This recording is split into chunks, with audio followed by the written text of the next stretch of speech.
Today I'm going to persuade you to reduce the amount of dairy in your diet and help out Dallas, as this is a big issue in Dallas and around the globe. Type 1 and type 2 diabetes cases are growing every day, and the projections are by year 2030 there will be 400 million cases of type 2 alone. And as you can see from this first chart, this is just a snapshot from 1980 to 2005, and the growth is exponential and it's going to get worse. So the need that has to arise is that dairy is causing issues, and we need to reduce the diet, and we need to make steps that reduce the amount we fund dairy and call it a health food. One of these steps in dairy consumption is to take personal responsibility in your diet.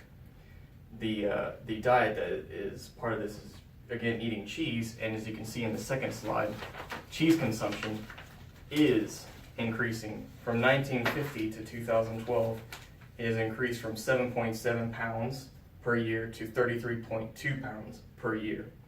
And in Dr. Neal's program for reversing diabetes, examining blood samples from 142 children with newly diagnosed type 1 diabetes, they found that each of the children had antibodies set up that were primed to attack cow's milk protein.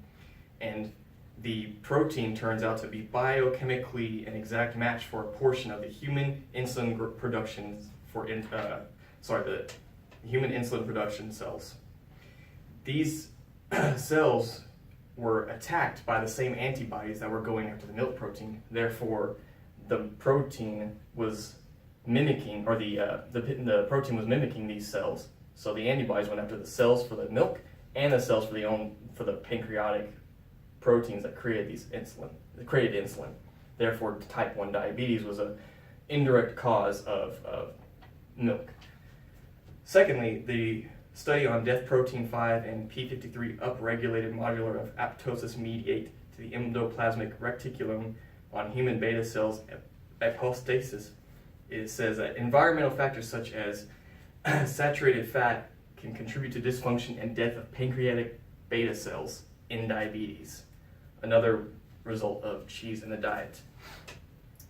Dairy consumption is one of the major leading factors in diabetes in Dallas and around the world. The first step into regulating this problem is to vote with our dollar, to reduce the amount of dairy in our diet and increase the amount of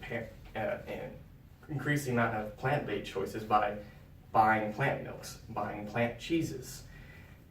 The next fundamental step is to insist on local municipalities to stop funding dairy through subsidies. Because of these subsidies, cheese is cheaper.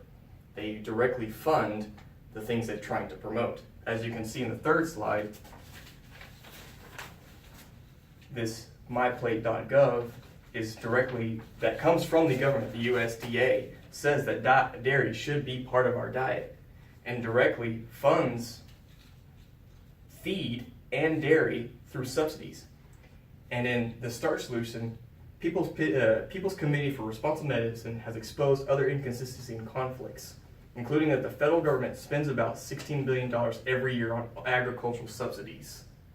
Therefore, we need to reduce the amount of dairy we intake and help and insist on local representatives reduce the subsidies and things like that they take from, and lobbyists to putting money in their campaigns.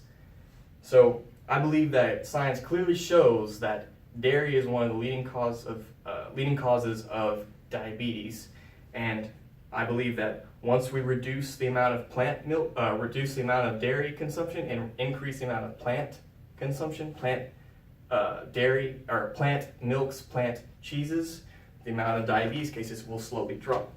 Thank you.